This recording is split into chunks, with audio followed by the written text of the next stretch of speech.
마이크가 꺼져 있지만 박수로 맞이하도록 하겠습니다. 네, 안녕하세요. 네, 잘 들리시나요? 네, 네, 소개해 주신 대로 저는 네, 세월호 참사로 희생된 진윤이의 엄마 김순길이라고 합니다. 저희 가족협의회에서 사무처장 일을 하고 있는 지는 올해가 6년째 됩니다. 네, 꽤 오래 했죠. 네, 이렇게 해서 네, 오늘 제 이야기를 초대해 주시고 또 듣기 위해서 와주신 여러분 정말 감사드립니다. 늦은 시간인데도 불구하고 네, 함께 해주셔서 감사합니다. 식사들은 다 하고 오셨죠? 네. 우선 12년의 이야기를 하기 위해서는 또 어떤 순서도 있어야 될 것 같고, 그래서 제가 간단하게 PPT를 만들어 봤고요. 네, 그래서 세월호 참사 12주기에 대해서 여러분들도 뭐, 과정들은 뭐, 뉴스를 통하든 함께 하셨든 알고 계시리라고 생각을 해요. 그런데 또 12년을 또 다시 되돌아보면서 어떤 일들이 있었는지, 또 피해자들의 이야기, 그리고 국가가 어떻게 대처했는지, 이런 이야기들을 제가 하면서 좀 더 되새겨 보셨으면 좋겠습니다. 네. 네, 우선 이렇게 5가지 주제로 한번 이야기해 보겠습니다. 첫 번째는 피해자들의 실제로 겪었던 고통, 그리고 참사 전 과정에서 부당함과 국가 폭력, 그리고 그 이후의 삶과 사회 변화, 그리고 피해 회복을 위한 기업 공간의 여정, 그리고 12년을 견뎌올 수 있었던 원동력에는 서로의 보듬과 동행이 있었다라는 걸로 이야기해 보겠습니다. 그럼 첫 번째, 참사 현장과 구조 과정에서 세월호 가족들이 직면해야 했던 현실들이 있었죠. 네. 화면에는 이제 처음 청와대 항의 방문 시도라고 했는데, 저희가 14년 3월 16일 사고 소식을 듣고 팽목항으로 내려갔죠. 진도로 달려갔을 때는, 모든 승객들이 다 살아 있을 거라고 충분히 국가가 책임지고 해줄 거라고 믿고 데리러 내려갔던 거죠. 그런데 현실은 그렇지 않았습니다. 그리고 그렇지 않았고, 그래서 저희는 어쨌든, 계속적으로 언론이든 국가든 제대로 된 보도가 되지 않고, 어, 거짓 보도가 많았죠. 제대로 된 보도를 하지 않았고, 뭐, 처음에는 전원 구조 오부부터 시작을 해서, 엄청난 인력들이 바다 한가운데서 구조하고 있다라는 식으로 보도를 했습니다. 그것이 다 거짓이었다는 것이 밝혀졌고, 이제 어느 정도 아이들이 수습되고 했던 사람들이 어느 정도 수습되고 나서 저희가 아이들을 장례를 치르고 안산에 오고 나서 처음 이제 접한 것이 KBS 김시곤 네, 발언이었죠. 세월호 사고는 300명이 한꺼번에 죽어서 많아 보이지만 네. 연간 교통사고로 죽는 사람 수로 생각하면 그리 많은 건 아니다라는 망언을 하면서 저희에게 어쨌든 분노를 일으켰습니다. 그래서 그 KBS 항의 방문을 시작으로 저희가 14년 5월 8일 어버이날 네, 청운동으로 KBS를 향해 갔습니다. 그런데 이미 이제 경찰에 막혔고 또 이제 그러면서 이제 그 앞에서 행동을 했는데, 결국엔, 뭐, 김시구는 나오지 않고, 네. 그러면서 이제 그때를 시작으로 저희가 이제 행동으로 옮기기 시작한 거죠. 네. 그랬습니다. 그리고 팽목항에서 처음에 이제 저희가 진도에서 아이들 기다리면서 했던 게 박근혜 대통령과의 면담을 요구하며 청와대로 향해 어, 향했죠. 그때 이제 이미 진도 대교부터 막히기 시작했던 거죠. 모든 국가는 저희들을 철저하게 어떤 어, 행동을 했을 때 무조건 이제 막는 것부터 시작을 했죠. 네, 있습니다. 그리고 처음 아이들을 데리러 갔을 때 팽목항에 이제 어수선한 제대로 체계도 갖추어지지 않고 언론과 시민과 유가족들이 뒤엉켜서 누가 피해자들이고 누가 언론이고 누가 시민인지 모를 정도로 아수라장이었죠. 어, 그리고 누구 하나 제대로 된 체계적으로 정보를 전달해주는 사람도 없고 이리 뛰고 저리 뛰고 하는 상황이었습니다. 그러면서 14년 4월 16일 밤에 첫 번째로 희생자가 나왔죠. 저희 최혜정 선생님이라고 네, 단원고 선생님이 제일 처음에 네, 올라왔습니다. 시신으로 올라왔습니다. 이렇게 시작하면서 이런 어, 나중에 이제 운구 과정이라든가 이런 게 무분별하게 그대로 언론에 노출되고, 피해자들의 얼굴 또 다 그냥 다 노출이 됐던 거죠. 저희들의 음, 유가족들의 인권이란 그것은 찾아볼 수도 없고 다 그냥, 어, 이렇게 됐던 거죠. 그리고 나서 가족들의 항해 끝에 참사 일주일이 지난 4월 23일이 돼서야 팽목항에 이제 냉동 컨테이너가 설치되면서 그때부터 이제 어, 죽음으로 올라오는 사람들, 그리고 아이들 다 이제 이렇게 확인할 수 있게 이런 컨테이너가 설치됐었죠. 그리고 나서 이제 24일부터 실종자 가족들이 강력하게 요청하면서 브리핑도 제대로 공식적으로 이제 브리핑이 정례화되기 했습니다. 저희는 이제 처음에 가족 대책위로 시작을 했고, 이, 어, 시작하면서 저희들이 이제 모든 요구사항이라든가 진상규명을 위해서 국가에 요구하는 것들, 이런 것들을 시작을 했고요. 14년 4월 25일부터 이제 이렇게 대책위로 시작을 하면서 위원장과 총무를 선발하고 좀 체계를 갖춰가면서 시작을 했습니다.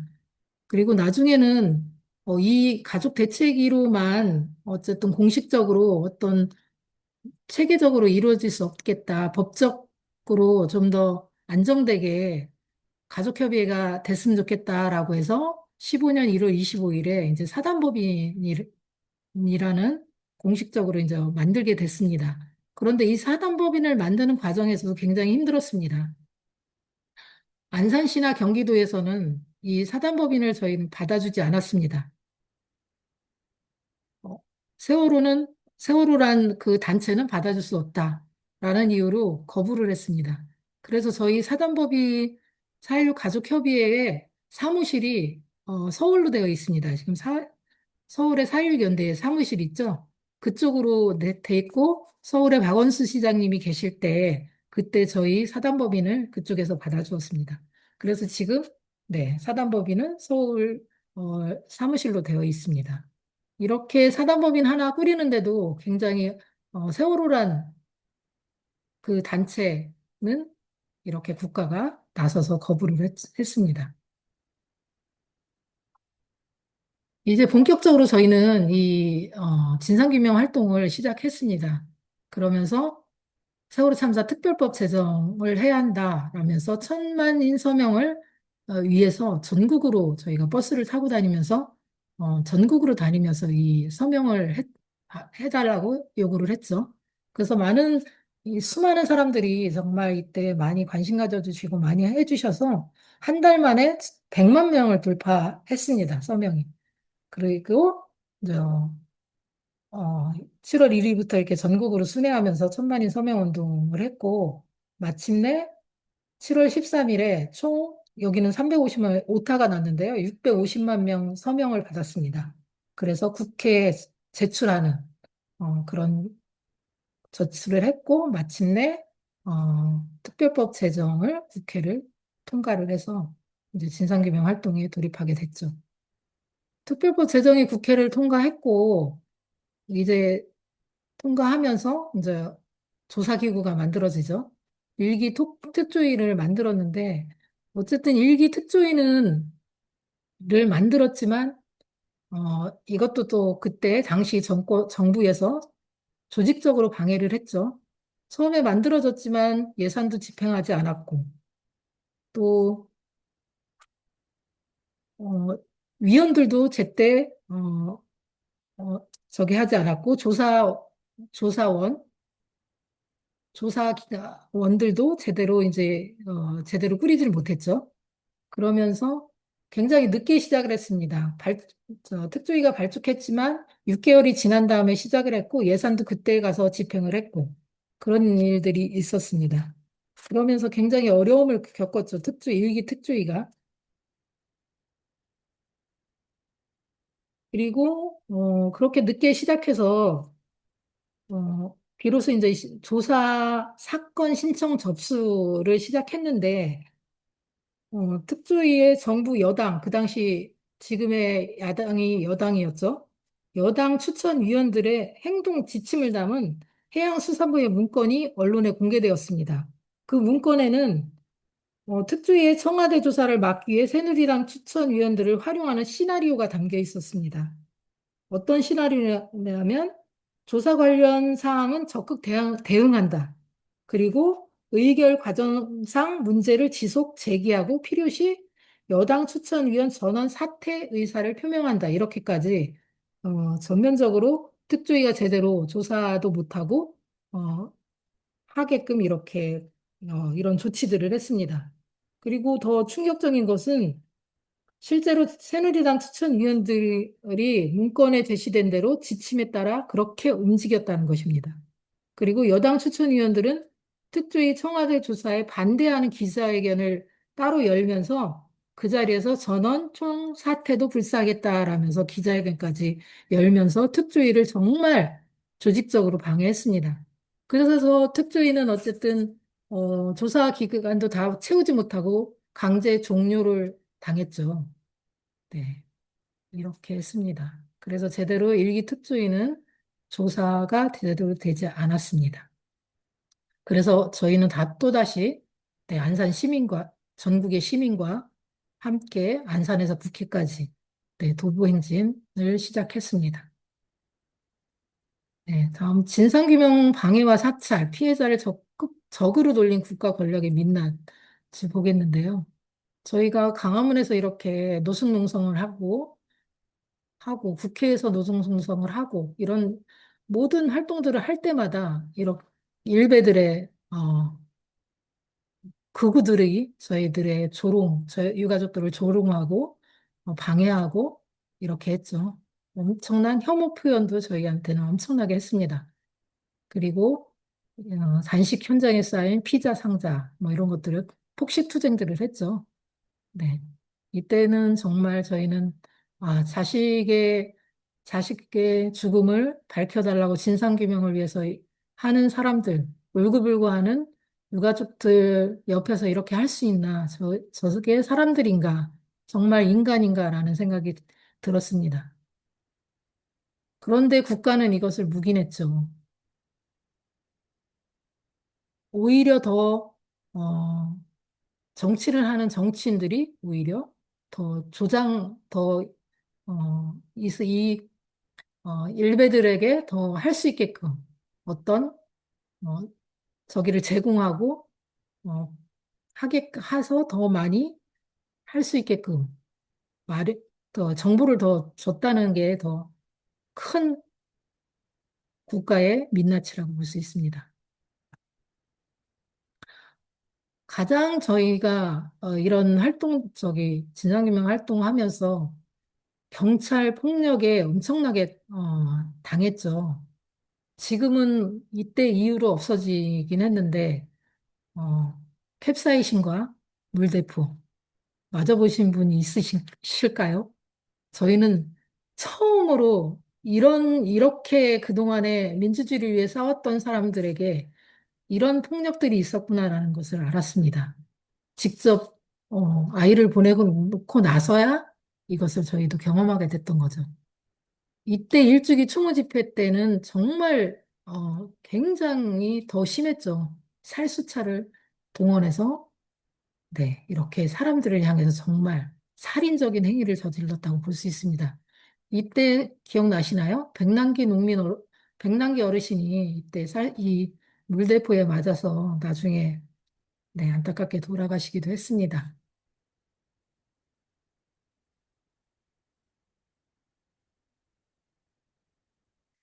네, 아까 또 얘기했지만 강제 종료, 일기 특조위 강제 종료를 이렇게 시도했죠. 그래서 저희는 또다시 네, 이 특조위 그 조사 기구 사무실 앞에서 또 노숙농성을 하고 네, 이렇게 했습니다. 그리고 이때 또 경찰들은 끊임없이 저희들을 가로막고 네, 햇빛 차단하기 위한 가림막이나 저희 사육 TV가 있죠. 이런 차량들까지 빼앗으면서 저희 세월호 가족 4명 정도 연행하기까지 했고요. 네. 그러면서 저희는 계속 이제 무기한 단식 농성에 돌입했습니다. 특조위 강제 종료를 막기 위해서 이렇게 했는데 결국에는 네, 막지 못하고 특조위는 종료되었죠. 나중에 저희 2기 특조위 사회적 참사 특별조사위원회에서 이 1기 특조위 강제 종료에 대한 네, 조사를 했고 국가가 조직적으로 방해하고 했던 것이 밝혀지면서 이 특조위에 했던 것이 밝혀졌습니다. 그래서 그때 특조위원장이나 이 사람들의 불이익을 당했던 제대로 된 임금이나 이런 것들을 받지 못했던 것들을 나중에 네, 다 승소해서 다 해결했습니다. 그리고 저희는 국가를 믿었다고 했잖아요. 정말 어, 우리나라 해경을 믿었습니다. 처음에 사고 소식을 접하고 저는 윤희 아빠하고 통화를 했습니다. 어떡하냐, 막 이렇게 발을 동동 구르고 있었을 때 저희 남편이 그랬습니다. 걱정하지 마, 우리나라 해경이 어떤 해경인데 이랬습니다. 그래서 저도 조금은 안심을 했죠. 그래, 충분히 구할 수 있을 거야 라고 안심을 하고 했지만 해경은 네, 무능했죠. 말단 1, 2, 3 정장에게만 책임을 지었고 네, 그의 지휘부들은 아무도 네, 처벌을 받지 않았습니다.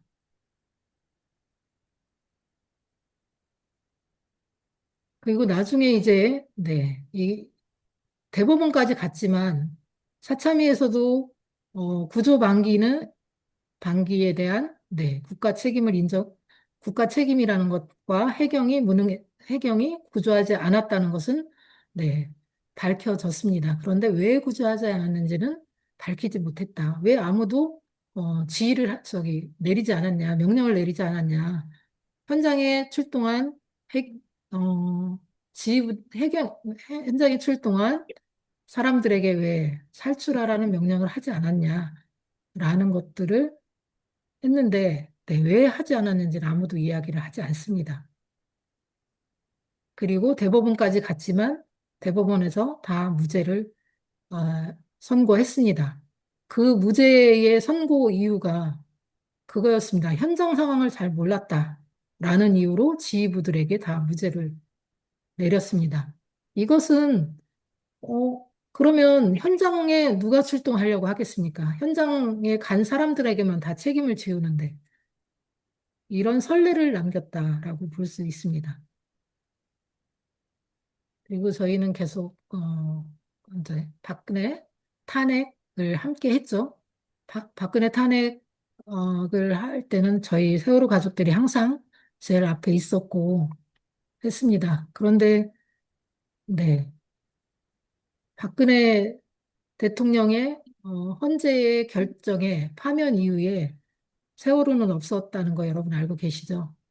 세월호는 들어가지 않았습니다. 세월호 때문에 탄핵되지 않았다라는 것입니다. 다른 이유들은 국정농단 그런 것들 이유로 탄핵되었습니다. 그런데 저희가 간담회를 하러 다니고 일부 어쨌든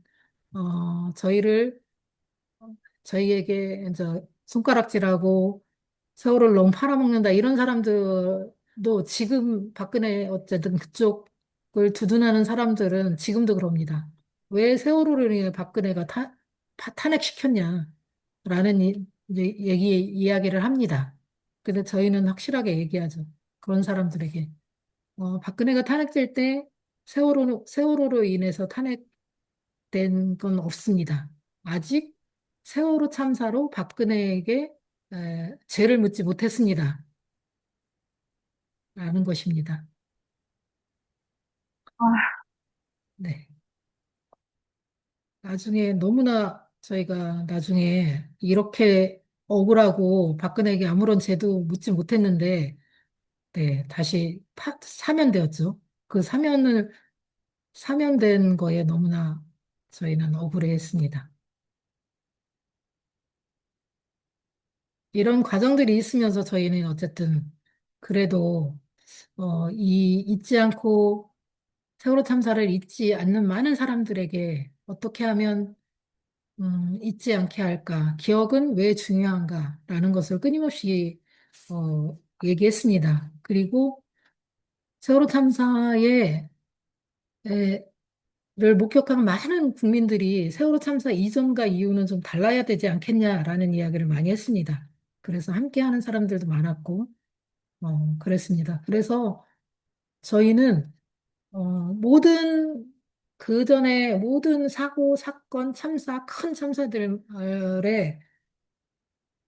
보면은 그곳에 참사 현장의 기린비나 그런 것들이 없고, 엉뚱한 곳에 기린비가 세워져 있고, 표지석이 세워져 있고, 이런 것들을 저희들은 알게 되었습니다. 그리고 기업 공간들 조차도 없다. 그리고 모든 사건과 큰 참사들이 그냥 보상해주고 나서 다 묻혀버렸다는 것을 알게 되었습니다. 그리고 추모 공간은 관련도 없는 엉뚱한 일부러 사람들이 찾아봐야만 알 수 있는 그런 곳에 있습니다. 그리고 있더라고요. 그리고 또 유가족들만 1년에 한 번 찾아갈까 말까 한 그런 정말 힘든 곳에, 접근성도 없는 그런 곳에, 힘든 곳에 추모 공간들이 마련돼 있더라. 그래서 저희는 계속, 어, 이런 세월호 참사만큼은, 이러지 않아야 되겠다. 일상에서 기억하게 만들어야 되겠다. 라고 시작을 하면서 안산 시민들과 그리고 전국의 시민들, 그리고 저희 가족들이 도심 한가운데 추모 공원을 했으면 좋겠다라는 것을 계속 몇 년 동안 이야기했습니다. 그래서 저희가 처음에 추모 공간을 어디다 조성할까라는 이야기가 나왔을 때 안산에는 이제 꽃빛공원이라고 어, 지금 공원이 있고 또 지금 아이들이 가 있는 음, 예, 갑자기 이름이 생각이 안 나요? 안산에 있습니다, 공원이. 그쪽을 제시를 했었습니다. 안산시에서. 그래서 저희는 그쪽을 원하지 않는다. 우리 아이들이 어렸을 때부터 뛰어놀고, 가족들과 손잡고, 소풍 가고, 그리고 아이들이 크면서 친구들과 함께 놀았던 화랑유원지에 지금 미조성 부지가 있으니 그곳에 를 우리는 원한다. 라고 해서 그것을 추진했습니다. 그리고, 저희 윤희도 이곳에서, 이제 저도 이제 윤희 어렸을 때부터 자전거를 이곳에 가서 배우게 하고 같이 놀고 했던 곳입니다. 그리고 윤희는 어, 수학여행 가기 전 1학년 때, 고등학교 1학년 때 친했던 친구들과 그 한학연지 한쪽에 캠핑장이 있습니다. 오토 캠핑장이라고. 거기에 친구들끼리 가서 네, 텐트 치고 했던 경험이 있습니다. 그런 곳에 우리 아이들이를 데려오고 그곳이 단지 우울하고 힘든 추모공원이 아니라 그곳에서 함께 세월호 참사를 이야기하고 다시 세월호가 왜 일어났는지 이런 질문들을 할 수 있는 그리고 끝까지 기억하면서 할 수 있는 그런 공간이 되었으면 좋겠다라고 해서 계속 안산 시민들을 만나 설득하고 또 공청회도 열고 이런 것들을 하면서 그곳에 이제 어, 생명안전공원을 짓기로 했습니다. 그래서 지금 꽤 오랜 시간이 걸렸습니다. 18년부터 저희가 시작을 했고요. 네. 이렇게 공식적으로 18년 2월 20일에 네, 화랑연재 사육생명안전공원을 조성하겠다라고 이제 안산시에서 공식적으로 발표를 했죠. 그리고 나서 꽤 오래 진척이 됐습니다. 예산과 그리고 또 국제 공모까지 해서 설계하는 과정들이 꽤 오래 걸렸는데 저는 이렇게 오래 걸린 이유가 지자체의 방관이라고 생각을 했거든요. 어, 이때 이제 이거 발표하고 나서 안산시의 지방선거가 있을 때마다 들고 나왔죠. 납골당 반대하면서 선거에 나오는 사람들이 결사반대 해가지고 네, 이렇게 또 어, 생명안전공원 반대하는 사람들이 나왔습니다. 그러면서 저는 이제 안산시가 적극적으로 이렇게 여기다 조성하겠다라고 발표했으면 그럼 생명안전공원은 어떤 공원이 돼야 된다. 아이들을 추모하는 공간뿐만이 아니라 이곳에 문화시설, 그리고 청소년들이 와서 꿈과 희망을 이야기할 수 있는 것, 그리고 세로 참사의 가치, 이런 것들을 배울 수 있는 그런 공간이다. 그리고 안산시가 이제 생명안전 도시로 발돋움할 수 있는 이 생명안전공원에서의 시작점이다라는 것들을 적극적으로 안산시가 홍보하고 했더라면 이렇게 반대하는 사람들도 조금은 줄어들고 좀 더 빨리 진척이 되지 않았을까라는 생각이 듭니다. 그래서 생명안전공원은 이제 24년 10주기 연말에 착공을 시작했습니다. 네, 착공을 시작했고 지금 어, 땅을 파고 있고요. 아직 그 철근을 받고 있는 상태입니다. 네, 그래서 27년, 네, 8월, 10월 그 정도의 이제 완공을 목표로 두고 있습니다. 그러면서 저희는 이제 이런 활동도 했지만 또다시 저희 이제 사회적 참사뿐만이 아니라 뭐 기업에서 일하다 사고 당해서 안타깝게 희생되는 사람들도 좀 법적으로 좀 보호받아야 되지 않겠나.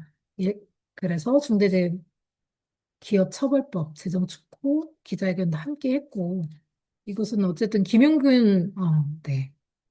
당시 저희 이제 세월호 참사 이후에 김용균 사건이 났었죠. 그러면서 계속 꾸준히 같이 하면서 이런 활동들을 계속 했습니다. 그러면서 이제 우리는 어, 다시는 같은 아픔을 겪는 사람이 좀 없으면 좋겠다라는 것으로 안전사회 이야기도 하고 있습니다. 그럼 저희 사단법인 4.16 세월호 참사 가족협의회가 플레임이 굉장히 깁니다. 혹시 아시나요? 네. 사단법인 4.16 세월호 참사 진상규명 및 안전사회 건설을 위한 피해자 가족협의회입니다. 굉장히 길죠? 네. 저희는 이 또 유가족협의회가 아니라 피해자 가족협의회라고 했습니다. 왜냐면, 생존자도 피해자다. 그 전에 참사들은, 희생자만 피해자라 했습니다. 피해자 범위 안에 희생자만 피해자라고 했습니다. 그런데 저희는 그 당시 현장에서 살아남은 생존자도 피해자라고 해서 피해자 범위에 넣어달라 해서 저희가 이제 피해자 가족 협의회라고 했고 지금 같이 활동하는 저희 회원들은 유가족과 생존자 가족 그리고 화물 기사님도 계십니다. 이렇게 크게 엮여져 있고요. 피해자 범위에는 또다시 저희는 잠수사님들도 분명히 들어가야 된다라고 그리고 그 당시 저희 옆에서 했던 자원봉사자 중에도 트라우마나 뭐 이런 걸 겪는 사람들도 다 피해자다라고 해서 피해자 범위를 굉장히 네, 저희가 포괄적으로 좀 넓혀놨다라고 볼 수 있습니다.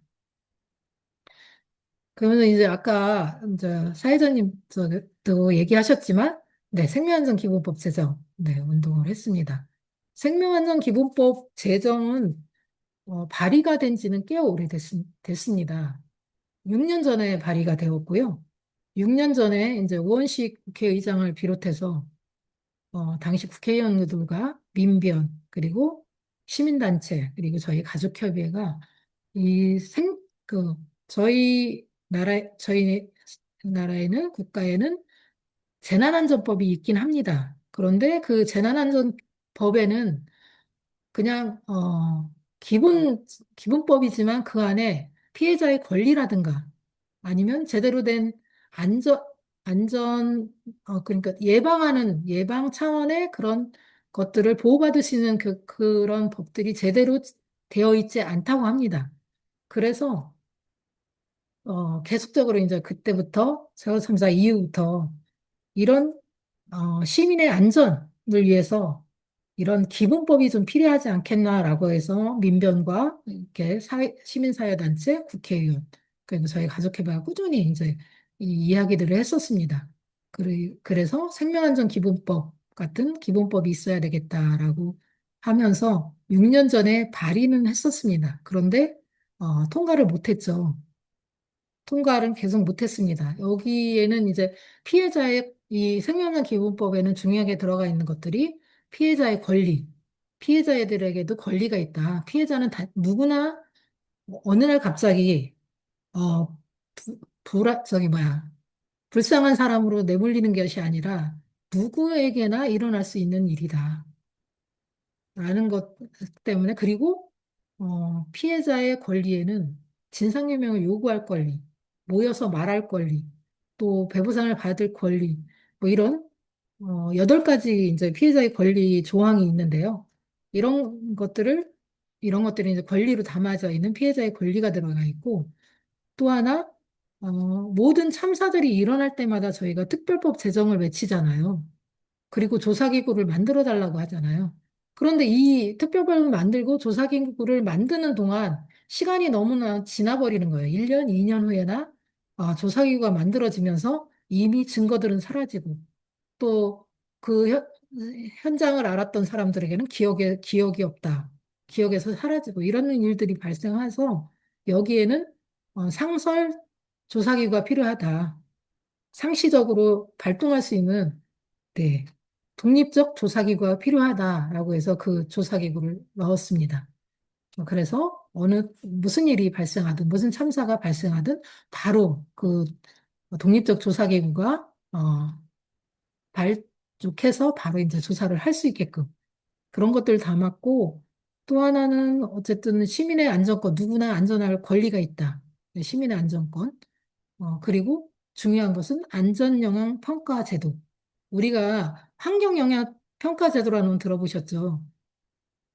어떤 곳에 어떤 공장을 짓든 뭐를 하든 환경적으로 여기가 환경에 미치는 영향이 없는지 있는지 그걸 평가하는 게 있죠. 그런데 여기 이제 저희는 안전영향평가제도라고 해서 우리 동네에 뭐가 들어와, 뭐 어떤 거 개발을 해. 그런데 이것이 안전에 영향을 미치는지 안 미치는지, 시민들의 안전에 영향을 안 미치는지 이런 안전영향 평가를 할 수 있는 그 제도가 또 이 안에 들어가 있습니다.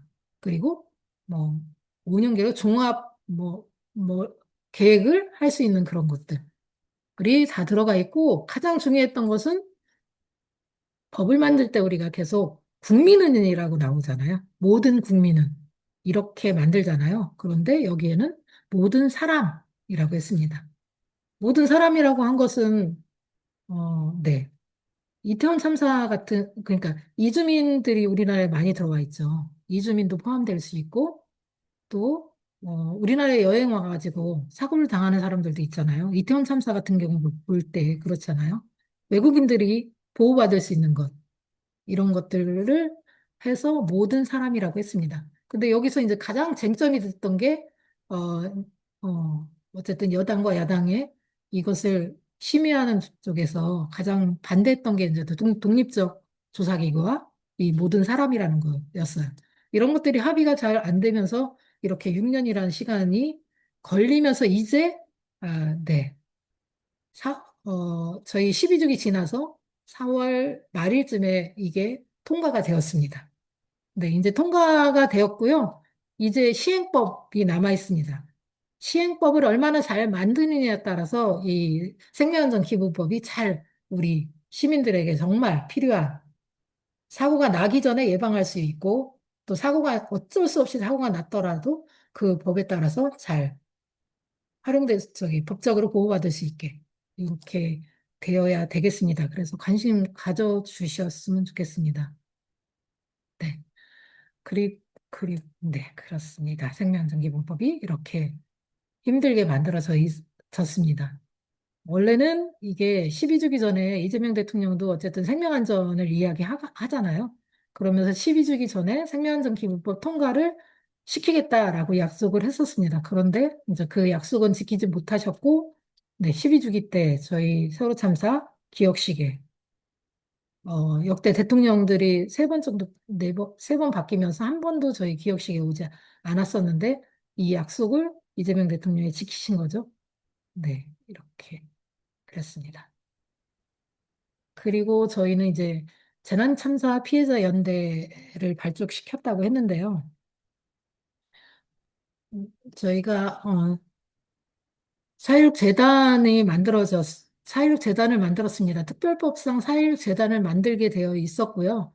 그래서 저희 세월호 가족들이 또 저 재단만큼은 4.16 재단만큼은 그 기존의 국가가 운영하는 재단들은 제대로 잘 사업들도 제대로 운영되지 않고 또 공무원들의 퇴직 공무원들의 일자리 창출 뭐 이런 것들로 활용되는 재단들이 많다고 들었습니다. 그래서 이 사육재단만큼은 그렇게 만들지 말자.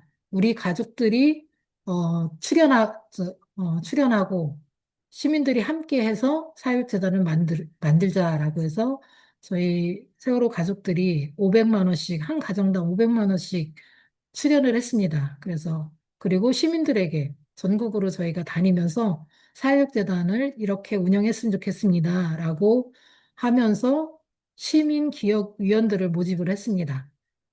그래서 10억을 만들었고요. 같이. 그리고 이제 어쨌든 그렇게 만들어서 발족을 했고, 사육재단이 지금은 이제 국가 예산을 5년, 10년째 받고 있기는 합니다. 그래서 저희가 이제 요구하는 것이, 어, 국가가 계속 사육재단을 지원해야 되는 거 아니냐라고 이제 요구를 하고 있습니다. 그래서 법 개정도 요구를 하고 있고요. 그냥 5년 끊어서 5년 또 다시 5년 돼서 더 연장해 주세요 하는 게 아니라 계속적으로 국가가 좀 지원을 해서 이 사육재단이 지금 많은 사업들을 하고 있거든요. 청소년 사업이라든가 또 안전 사업이라든가 이런 것들을 굉장히 많이 하고 있어서 이런 것들을 지속적으로 좀 할 수 있게끔 국가가 좀 지원을 했으면 좋겠다라고 해서 저희가 법 개정을 요구하고 있습니다.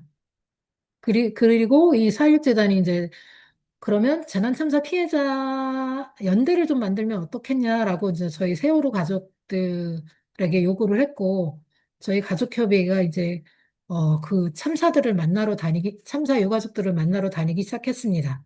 여기 나와 있는 것처럼 삼풍백화점, 시랜드, 인현동화재, 그리고 대구 지하철, 가습기 살균제, 그리고 7.18 공주사대부고 참사, 그리고 스탈레데이즈, 또 6.9 학동 참사, 부천 화재 참사, 제천 화재 참사 이렇게 처음에는 8개 단체가 시작을 했습니다. 여기에 보시면 스텔라 데이즈까지 그렇게 8개 참사가 처음에 시작을 했고, 어, 나중에 강주 학동과 부천 화재, 제천 화재 참사가 들어오셔서 지금 11개 참사가 함께 피해자 연대를 만들었습니다. 이 재난 피해자 연대를 만든 이유는 어, 예전에 참사들도 해결되지 않은 것들이 있습니다. 유가족들이 요구하는 것들에 아직 해결되지 않은 것들이 있어서 함께 이제 목소리 내서 같이 해결도 해주고 또 우리 이제 재난참사 피해자들이 모여서 더 안전한 사회를 만들자라고 해서 모였습니다. 여기 모이면서 가장 성과를 냈던 것은 여러분 7.18 공주사대부구는 여러분 저희 잘 모르실 건데 이게 이름이 바뀌었습니다. 태안 해병대 참사입니다.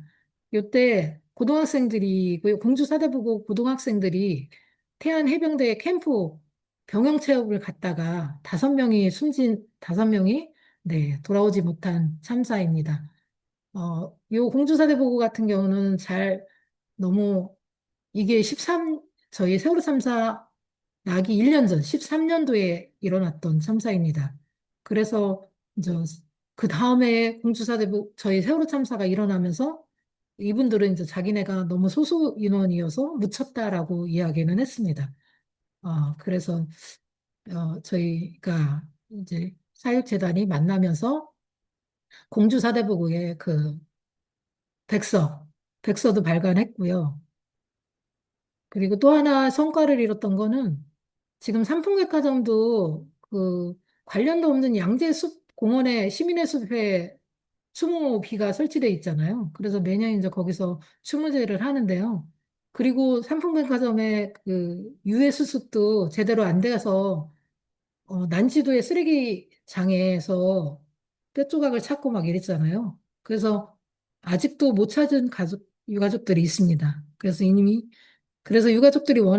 못 찾은 유가족들이 원하는 것은 거기도 추모비가 필요하다라고 해서 그것을 요구해서 이번에 아마 통과된 걸로 알고 있습니다. 그래서 그쪽에도 추모비가 세워질 것 같고 또 인천 인현동 화재 같은 경우는 여기는 또 호프집 화재 참사로 유명해요. 인천 인현동 호프집 화재. 여기도 이때 학생들이 어, 57명인가가 화재로 네, 사망했죠. 이때에 이제 여기는 또 어떤 말들이 있었냐면 왜 학생들이 호프집에 갔냐. 불량 청소년들이었다. 불량 학생들이었다라고 해서 죽은 학생들에게 비난이 쏟아졌습니다. 그런데 이때 학생들이 간 거는 축제가 끝나고 이렇게 많은 인원이 들어갈 수 있는 공간이 없었기 때문에 이때 호프집을 간 겁니다. 근데 이 호프집은 역시나 불법으로 운영되었고 이미 영업 정지를 당했던 호프집이었습니다. 그런데도 다 창문은 보이지도 않게 합판으로 가려져 있었고 그러면서 영업을 했다고 합니다. 이때 40명이 넘는 경찰, 소방, 어, 구청 공무원 거의 40여 명이 뇌물 받고 이랬던 게 밝혀졌습니다. 다 눈 감아준 거죠. 그렇게 하면서. 그래서 인천 인현동 화재 같은 경우 이제 여기서는 저희가 피해자 연대에서 어떤 어, 도움을 줬냐면 어쨌든 지역사회, 인천에서 시민단체와 연결해 줬고, 이번에 연결해 줬고, 작년에 인권 조례를 했습니다. 조례에서 어떤 거랬냐면, 이때 화재 참사로 알바생이 한 명이 희생되었습니다. 알바생이 피해자로 인정을 못 받았습니다. 고용되었다는 이유로. 그래서, 이번에 작년에 조례 제정하면서 이제 피해자로 인정을 받았습니다. 이런 일들을 같이 하고 있습니다.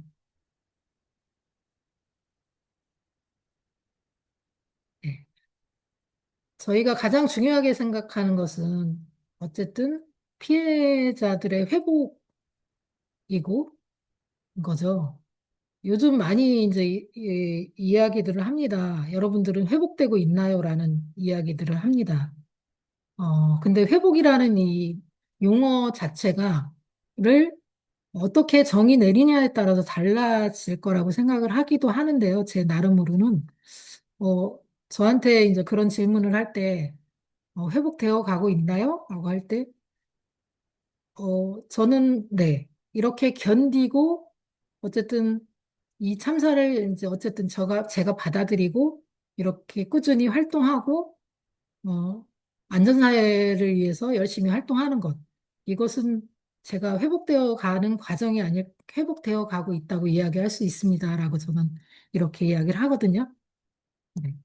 그래서 이런 기업 공간들로 인해서 저희는 또다시 시민들을 이 기업 공간에서 만나고, 또 같이 기업 공간에서 만나서 이야기하고 하면서 시민들에게 위로받고 함께하고 있다는 것을 확인하고 하면서 또 굉장히 마음의 위로를 받고 있습니다.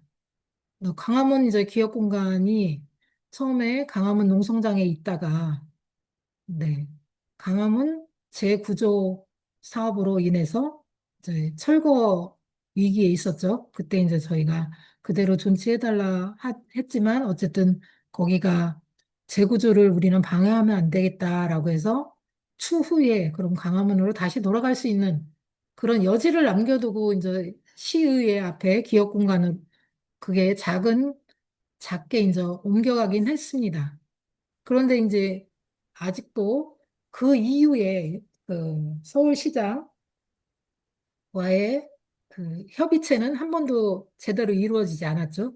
이제 절대로 광화문에는 어떤 구조물을 설치할 수 없다라고 저희한테는 얘기했습니다. 그런데 지금 광화문 어떻게 뭐가 들어와 있죠?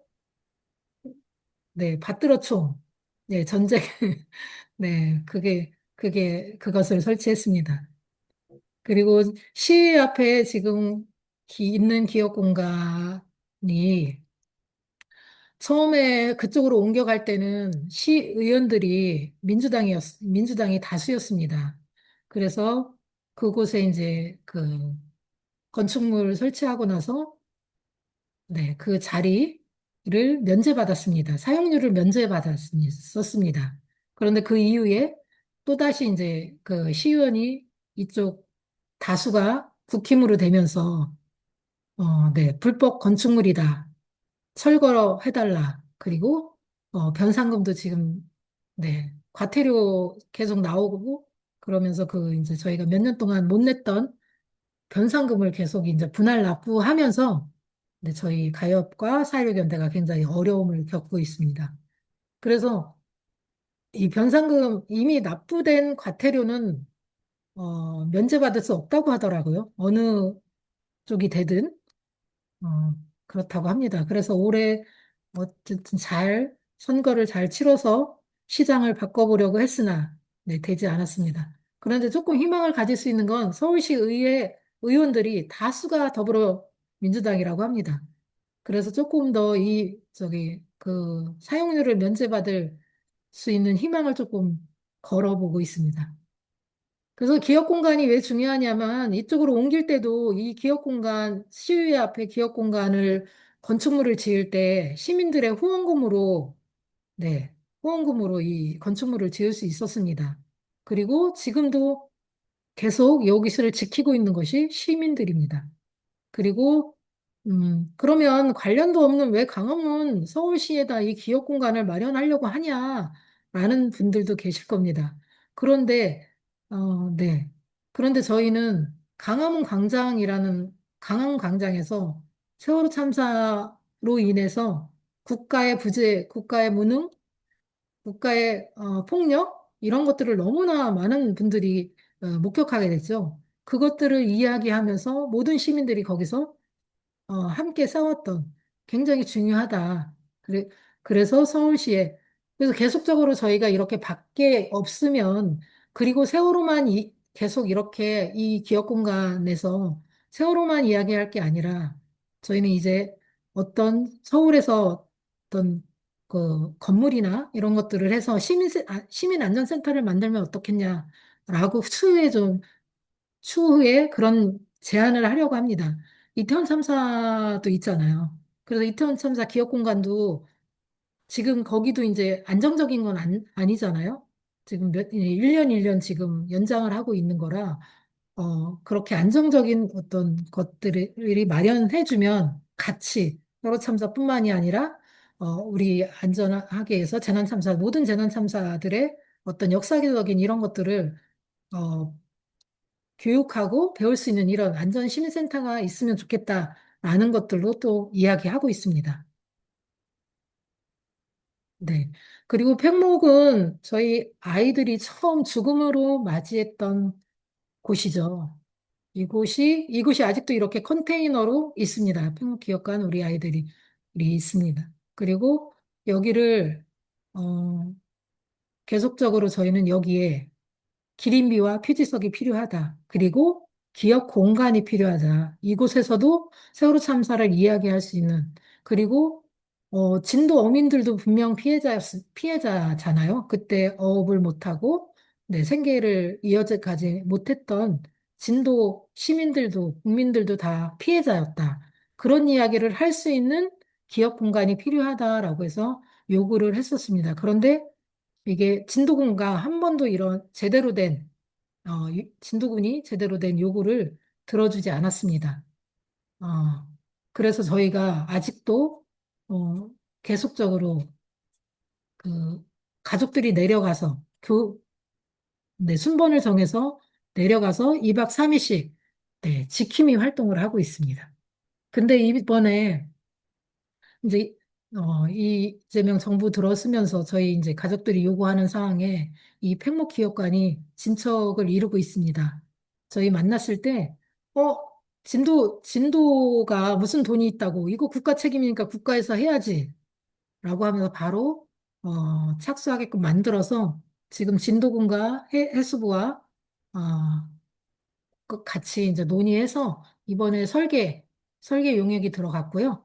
설계서 요곳에 이제 기린비와 표지서 그리고 저쪽에 등대 가는 쪽에 작은 부지를 이제 진도군이 부지는 샀고 거기서 이제 작은 기업관을 지을 수 있게끔 실시 설계에 들어갔습니다.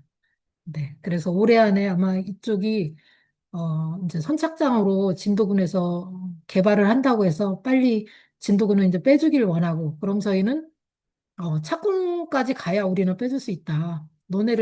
지금까지 너네가 거짓말만 해왔으니 믿을 수 없다. 네, 이렇게 해서 올해 아마 내년 초에는 착공에 들어가지 않을까라고 생각합니다. 이런 기업 공간들이 굉장히 중요하다라고 해서 저희는 지키고 있습니다. 세월호 제주기업관 알고 계신 분들도 있겠지만, 네, 제주에도 세월호 기업관이 있습니다. 이곳에 저희 아이들이, 네, 가려고 했던, 네, 세월호 제주 기업관이 있고요.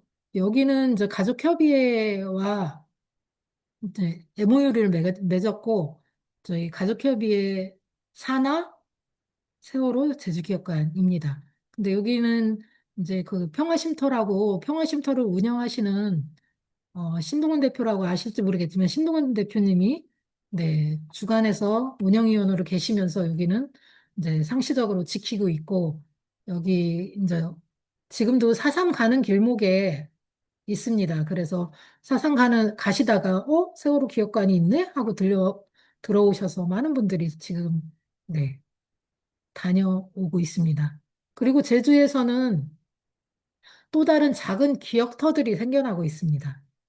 그 도서관, 작은 이제 책방이 두 군데가 있고요. 그리고 음식점 낭뜨르 심팡이라고 굉장히 큰 제주에서 식당인데 그곳과 그리고 도루루 김밥이라고 해서 김밥집에서 자기네가 어쨌든 리본 나눔도 거기서 해서 하고 있지만 또 다른 작은 세월호를 기억할 수 있는 기억터를 작은, 한쪽 큐팅위에 마련해 주겠다라고 해서 네 군데가 그렇게 생겼습니다. 그래서 그곳에서는 세월호 관련 책들, 도서도 전시해 놓고 또 세월호 굿즈, 네, 기억할 수 있는 리본, 팔찌, 배지 이런 것들도 나눔하면서 세월호를 알리고 있습니다.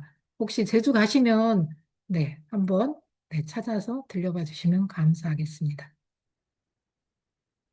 또 저희가 단원고 기억 교실이 있죠. 왔다 가신 분들이 있을 수도 있겠는데, 저희는 처음에 단원고 내에 그대로 존치를 원했습니다. 그런데 아쉽게도 어, 그 단원고 자체의 기억 교실 존치는 어쨌든 어려웠고요. 그 당시도 많이 좀 갈등도 있었고, 다시 이제 신입생도 받아야 되고, 뭐 이런 것들로 인해서 저희가 제안은 했지만, 기업교실은 입구를 다른 데로 만들고, 재학생들은, 교실을 따로 이쪽에 증축해서 하면 되지 않겠나라고 제안도 했지만 그 당시 단원고에서는 학생들이 공부하는 어, 등교하고 하는 시간에는 절대로 공사를 할 수 없다라는 걸로 거부했었거든요. 그런데 어, 저희가 이제 어쨌든 눈물을 머금고 기억교실을 빼고 나자마자 네, 공사를 시작했습니다. 단원고에서는. 저희가 제안했던 교실을 지으라고 했던 곳에는 체육관을 지었습니다. 그렇게 저희한테는 아이들이 네, 할 때는 네, 공사를 위험하니까 안전상 공사를 못한다라고 해놓고는 교실을 빼자마자 네, 그렇게 공사를 했고 체육관을 지었습니다. 근데 지금 단원고 이 사회교육교실이 저희 그대로 이제 어쨌든 단원고에 있을 때는 아니지만 그래도 이 칠판이나 창문이나 책상이나 이런 것들은 그대로 복원을 했습니다. 저희 안산의 고대병원 앞에 네, 416 네, 416 기억교실이라고 해서 그대로 보존해놓고 있고요. 많은 학교들이나 뭐 사람들이 특히 이제 주기 때 가까이 되면 많이 방문하고 계십니다. 네, 기업교실을 내서는 또다시 어쨌든 이런 것들을 계속적으로 알리면서 왜 이렇게 이런 기업 공간들이 중요하냐라고 했을 때는 저희는 이런 기업 공간들에서 또 다른 질문들을 남긴다고 생각을 하거든요. 왜 이렇게 많은 아이들이 하루아침에 라는 질문들을 남기잖아요. 그래서 이런 질문들이 또 어떤 그런 왜 무엇이 잘못되었지? 이렇게 이야기하고 그럼 우리는 앞으로 무엇을 해야 되지? 라는 것들을 생각하게 만들잖아요. 그래서 이런 기업 공간들이 중요하다. 네. 이런 기업 공간이나 진상규명 활동이나 모든 것들을 하는 동안에 우리는 각자 개인으로는 힘들었다라는 것을 볼 수 있습니다. 또 여기는 잊혀진 영웅 민간 잠수사들 이야기를 또 안 할 수 없는데요. 저희는 항상 얘기하죠.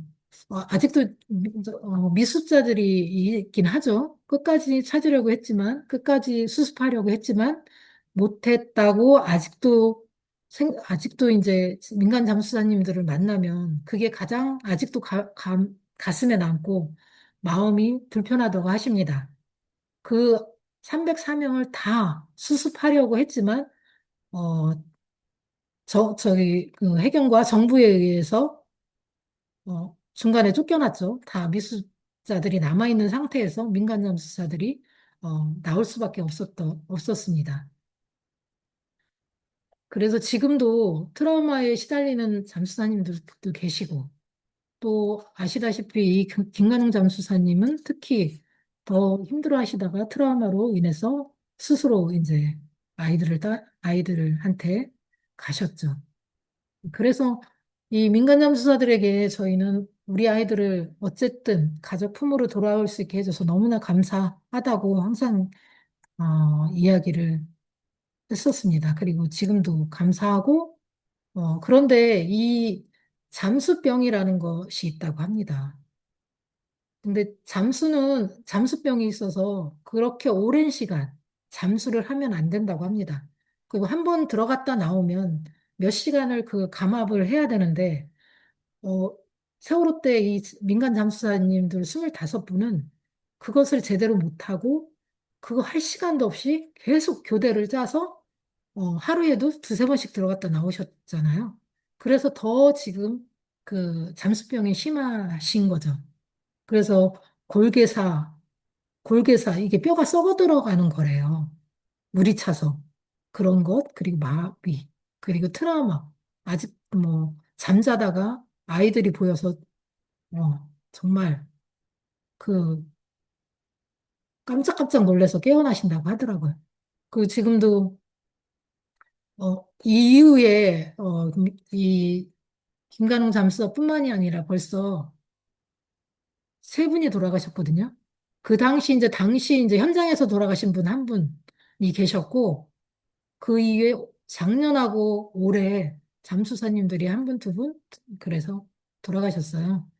어쨌든 이런 잠수병으로 인해서.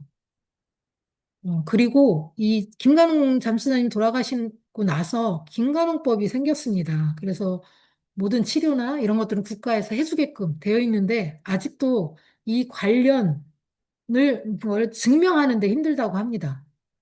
이게 세월호 참사 때, 그때 일을 해서 잠수병인 것을 이렇게 증명하는 게 의사의 소견에 따라 증명하기가 굉장히 어려운 거죠. 저희 이제 유가족들도 마찬가지로 생존 학생이든 저희든 형제자매든, 어, 저희도 이제 피해자 지원으로 인해서 의료 지원을 받고 있는데 의사에 따라서 소견 때문에 달라집니다. 이게 이제 정신질환은 어느 정도 좀 그래도 되는데 정신질환으로 인해서 신체로 오는 경우가 굉장히 많다고 합니다. 트라우마로 인해서. 그런데 신체 질환을 증명하는 것은 굉장히 어렵습니다. 그래서 지금도 이제 신체 질환은 거의 이제 관련이 안 된다라는 의사의 소견에 따라 거의 이제 지원을 못 받고 있고요. 어, 그러므로 이제 이 민간 잠수사들도 똑같이 이렇게 의사의 소견에 따라 지원이 어렵다고 합니다. 그리고, 어, 그, 어, 진료받은 기록과 진단서와 영수증을 1년 동안 모아놨다가, 한꺼번에 제출을 해야 돌려받을 수 있다고 합니다. 이렇게 법이 만들어졌지만 이런 게 너무나 행정 편의주의적으로 이렇게 이런 불이익을 당하고 있는 겁니다. 그래서 이런 게 귀찮으니까 그냥 내 돈 내고 말아. 이거 언제 다 모으고 있어. 차게차게 모으고 놓고 있어. 이래서 못 받으시는 분들도 많은 거죠. 그러면서 이렇게 이제 그렇게 되어 있습니다. 그래서 어쨌든 김관웅 잠수사님의 어려움을 이야기한 다큐가 바다호랑이라는 다큐가 나왔고 또 하나는 이제 민간 잠수사님 전체의 저 다큐인 로그북이 나와 있습니다. 로그북은 저도 이제 얼마 전에 김관웅 잠수사 10주기여서 그 로그북 상영을 처음 봤습니다.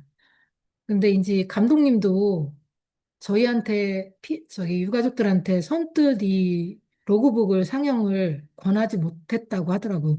보고 나니까 그렇더라고요. 너무나 힘들고, 이 로그북은 그 당시 잠수사님들이 우리 아이들, 그 세월호에 바닷속으로 들어갔던 것들을 생생히, 어, 했던 촬영들이 있습니다. 그것들이 그대로 이제 해서 이제 만들어진 거고요. 그리고 잠수사님들이 그 당시 이제 뭐, 국가의, 어쨌든 부당한 그런 것들, 이런 것들도 인터뷰하고, 막 이런 내용들이었고, 제가 보면서 너무나 그게 이제 그 당시가 상황이 오버립돼서 굉장히 보는 내내 힘들었습니다. 그런데도 불구하고 이제 보고 나서 더 느낀 것은 힘들었지만 보길 잘했다라고 했던 게 잠수사님들의 고통을 너무나 더 잘 이해하게 됐습니다. 그리고 그냥 그전에는, 우리 아이들 그나마 잘 보낼 수 있게 저희 품으로 잘 돌아오게 수습해줘서 감사해요라는 마음이었다면, 이거 보고 나서는 더 크게 그분들에게 더 감사함을 느끼게 됐죠. 그분들의 그 고통, 그리고 아직도 겪고 있는 이 트라우마에 대해서 너무나 미안하고, 그리고 제발 이제 어쨌든 국가가 법적으로 지원을 제대로 좀 했으면 좋겠다라는 마음이 들었습니다. 여러분들도 혹시 나중에 기회가 되면 로그북 잠수사님들의 그 생생한 그런 것들 좀 봐주시면 좋겠습니다.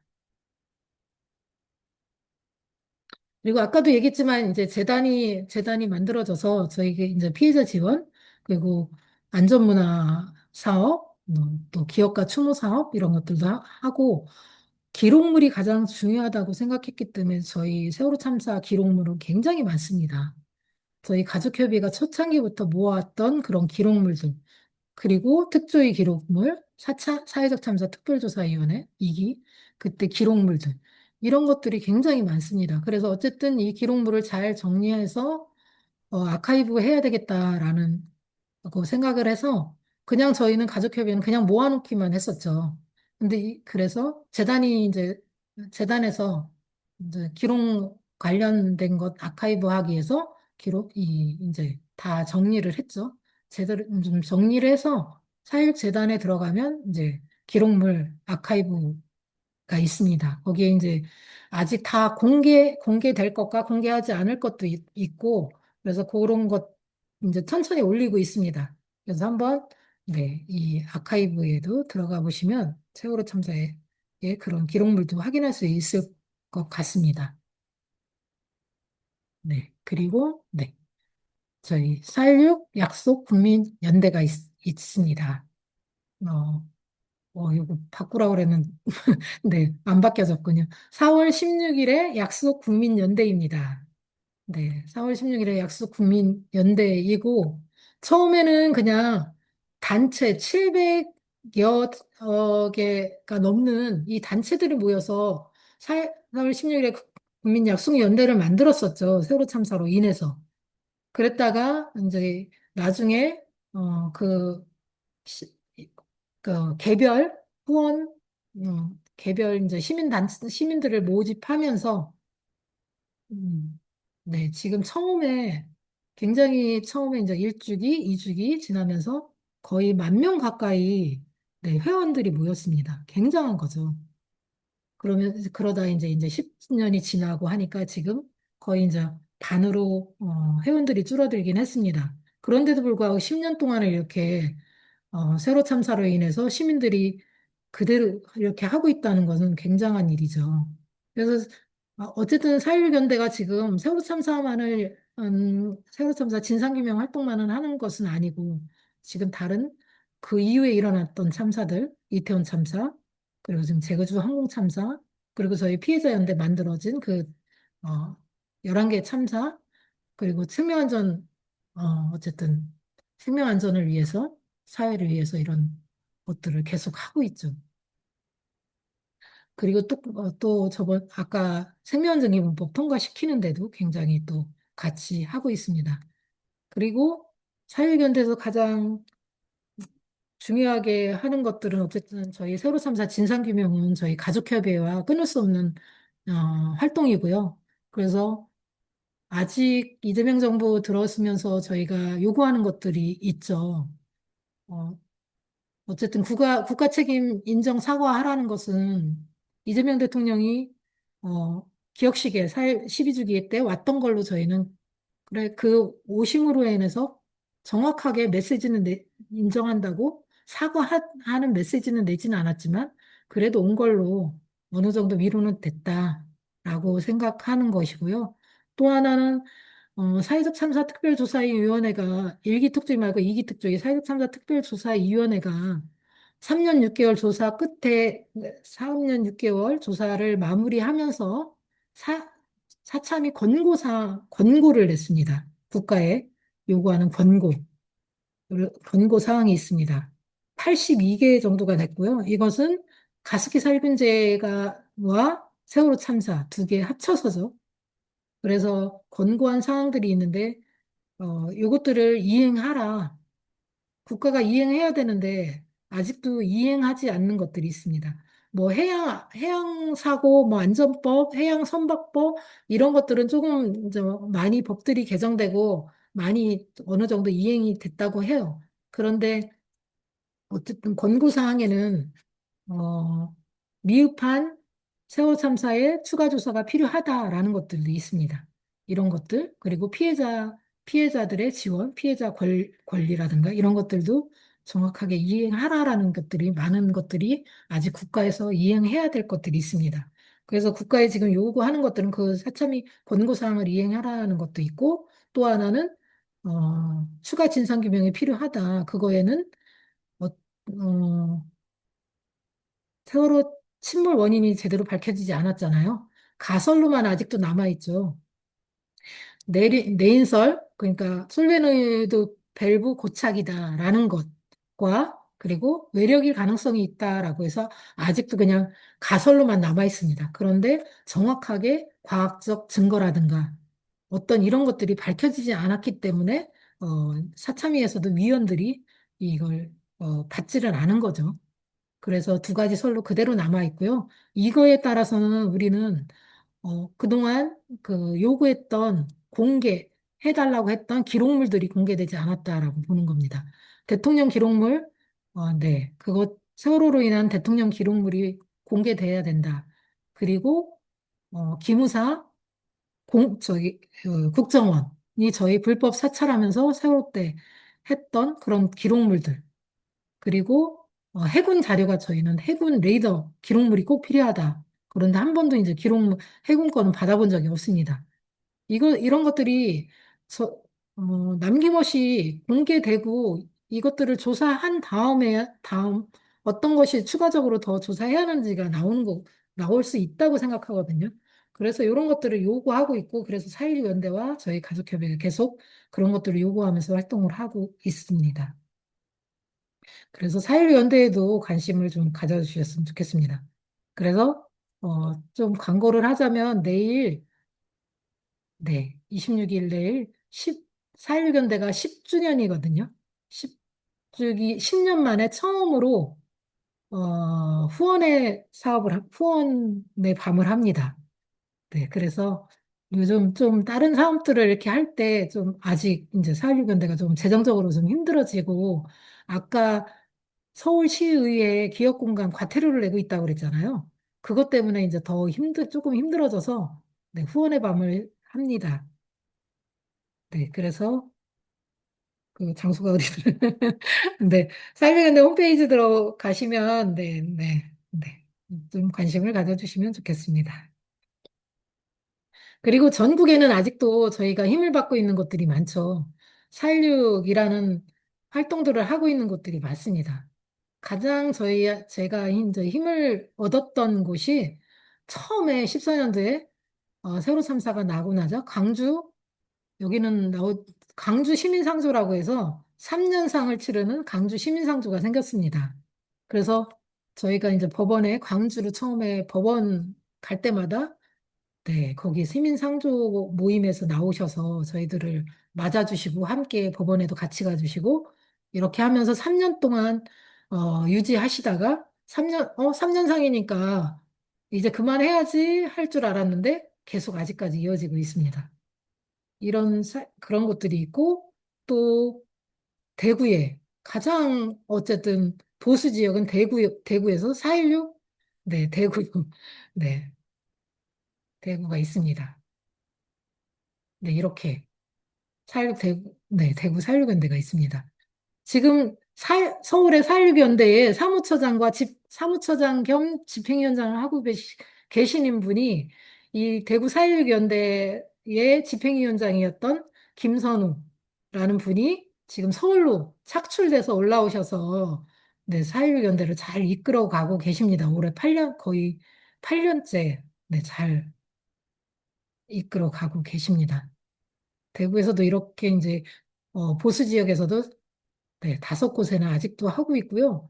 또 이제 여기서는 대구 지하철 참사가 있었잖아요. 지금 같이 또 대구 4.16 연대가 대구 지하철 참사 네, 문화제도 같이 하고 네, 그런 활동도 하고 있습니다. 네, 광주에 아까 이야기했죠. 네, 전국에 이렇게 많은 것들이 있어서 저희는 네, 힘을 얻고 있습니다. 네, 네, 네. 해외에도 있습니다. 해외에도 아직도 이제, 네, 저희, 해외에도 몇 군데가 계속 있고요. 네, 해외연대라고 있고, 스프링, 네, 이렇게 함께하고 계시는 분들이 지금도 있습니다. 네.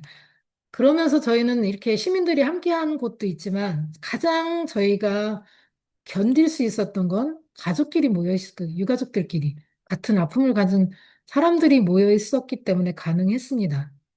음, 이렇게 공방을 만들어서, 네, 같이 앉아서, 바느질도 하고, 이렇게 매듭도 하면서 저희끼리 울고 웃고 아이들 얘기도 편하게 하면서 네, 같이 힘을 모으면서 했습니다. 그리고 이 공방을 통해서 또 시민들과 만나 네, 체험 활동이라든가 이런 것들을 하면서 네, 시민들을 만나러 다니면서 조금씩 밖으로 나갈 수 있는 네, 힘을 얻었습니다. 네, 이렇게 저희 12년 동안 우리 아이들이 네, 외롭지 않도록 네, 많은 사람들이 함께 해줬기 때문에 견뎌올 수 있었습니다. 네, 여러분들도 이렇게 지금 저를 초대해 주시고 제 이야기를 이렇게 들어주시는 것은 또 함께하는 마음, 기억이 왜 필요한지를 알고 계시기 때문에 저를 초대해 주셨다고 생각을 하고요.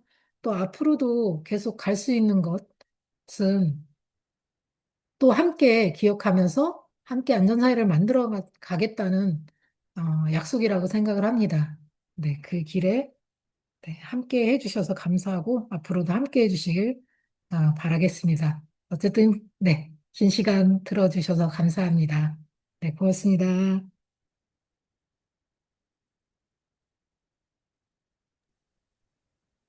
네, 말씀 나눠주셔서 감사합니다. 저희 지금 음, 김순길 사무처장님께서 이제 그간의 근황과 활동들 얘기해 주셨고, 지금 현재 어떻게 하고 있는지, 어떤 연대를 함께하고 계시는지에 대한 굉장히 자세한 이야기들을 많이 나눠주셨는데요. 선생님들께서 들으시면서 궁금하신 거나 또는 함께 나누고 싶은 소감, 채팅방에 나눠주시면 제가 차례로 여쭤보도록 하겠습니다. 채팅방에 남겨주셔도 좋고요. 아니면 마이크를 켜시고 직접 질문을 해주셔도 되겠습니다. 선생님들께서 질문을 생각하시는 동안 저희가 구글 질문지를 통해서 미리 받아본 질문들이 있어요. 그래서 어, 그 질문들을 먼저 한번 나눠보도록 하겠습니다. 첫 번째는요, 사무처장님, 선생님께서 활동하실 때 어떤 활동이나 어떤 말이 가장 위로가 되고 그 회복에 도움이 되었는지 궁금하다는 질문을 주셨어요. 어떤 것들이 있었을까요? 네, 함께 이제 처음에는 함께 어, 집회를 가든 어디를 가든 함께 할 수 있는 그런 활동이 저 혼자였으면 가능하지 않았다라고 생각을 하는 거죠. 좀 안타까운 얘기인데, 우리 이제 가족들이 이야기할 때 그런 이야기를 합니다. 그래도 우리 아이 하나가 아니라서 다행이다. 이것은 또 다른 것은 많은 같이 네, 이렇게 희생되어져서 고맙다라는 말도 어떻게 보면 그거 되게 슬픈 이야기인데, 그래도 내 아이 혼자 외롭지 않게 가서 다행이다라는 이야기를 하는 게 너무 가슴이 아픈데 반면에 또 같이 이렇게 함께 아픔을 공감하고 같은 아픔을 가진 사람끼리 모여 있어서 함께 싸울 수 있어서 다행이다 라는 이야기들을 합니다. 그리고 이렇게 함께 하면서 이제 아까도 얘기했지만 공방활동하고 또 같이 이제 공방활동을 통해서 시민들을 만나러 나가고 이런 것들이 가장 또 위로가 되고 좋은 활동이었죠. 네. 네, 감사합니다. 네. 네, 또 질문 중에 하나 말씀드려 보겠습니다. 네. 반갑습니다. 서현역 차량 칼부림 사건 피해자 고 김혜빈 엄마 아빠입니다. 매년 혜빈이 추모식하는 놀이책방에서 세월호 10주년 기념책 봄을 마주하고 10년을 걸었다. 북토크를 했었습니다. 생존한 친구들, 수영, 도연, 상원, 영진, 시우, 선영 등 생존한 친구들이 집으로 돌아오지 못한 친구들과 여전히 함께 살고 있다는 것을 알았습니다. 생존한 세월호 학생들이 청년이 된 모습을 볼 때 어떤 느낌이 드시는지요? 그리고 이 청년들이 어떤 어른이 되기를 바라시는지요? 물어보셨습니다. 네, 우선, 네, 혜빈 양 엄마 아빠, 네, 잘 견뎌주시고, 네, 우선 같은 이제 어쨌든 아픔을 가진 사람으로서 네, 위로를 전합니다. 네. 그리고 세월호 10년을 맞아가 봄을 맞아가 10년을 걸었다. 또 북구서도 해주시고 그래서 굉장히 감사합니다. 네, 한번 언제 한번 같이 뵀으면 좋겠습니다. 네. 이 생존 학생들 네, 처음에는 굉장히 좀 만나는 것도 어렵고 힘들고 아프고 그랬거든요. 그런데 살아와줘서 고맙다. 잘 살아주길 바라고요. 그리고 잘 커준 친구들에게 감사해요. 힘들어하는 친구들도 있긴 하죠. 그런데 그 아이들에게 뭐 우리 아이들의 목까지 잘 살아줘라는 말은 그 아이들에게 또 다른 부담으로 간다고 생각을 하거든요. 그래서 그냥 어, 너희들이 원하는 대로 그냥 잘 살아줬으면 좋겠다. 잘 견뎌서 잘 살아줬으면 좋겠다라는 말을 하고 싶고 또 돌아오지 못한 남겨두고 온 친구들에게 더 이상 하지 말았으면 좋겠다. 계속 미안함으로 살면은 너무 힘들잖아요. 그래서 너희들 잘못이 아니고 너희들이 그 아이들을 같이 못 나온 거에 대해서 너희들 잘못이 아니다. 그리고 또 아프면 아프다 얘기하고 힘들면 힘들다 얘기했으면 좋겠다. 그냥 속으로 그러다가 너무 정말 힘들어지면 안 되니까 그랬으면 좋겠어요. 그래서 좀 슬픈 이야기이긴 한데 여러분들 혹시 뭐 뉴스를 접하든 무엇을 접하든 아시는 분들은 아실 수 있겠지만 얼마 전에 이제 친구 하나가 안타깝게 친구를 따라갔습니다. 스스로. 그 친구는 초창기부터 너무 힘들었고 몇 번의 이제 시도들을 하긴 했습니다. 그러다가 너무 또 이제 가정을 이루었고 이루어서 잘 사는 줄 알았습니다. 그런데 어떤 이유인지는 모르겠지만 이번에 좀 안타깝게 친구들을 따라갔고요. 음, 그런 일이 있었습니다. 음, 그래서 아프면 정말 참지 말고 아프다고 이야기하고 힘들면 힘들다고 이야기했으면 좋겠다라는 생각을 합니다. 그래서 뭐 국가에서도 이재명 대통령도 어떤 메시지를 내긴 했지만 근데 거기에 이제 저희 예은 아빠가 또 정확히 대통령이 무슨 메시지를 낼 때는 정확히 유가족들에게 물어보고 메시지를 냈으면 좋겠다라는 반문도 하시긴 했습니다.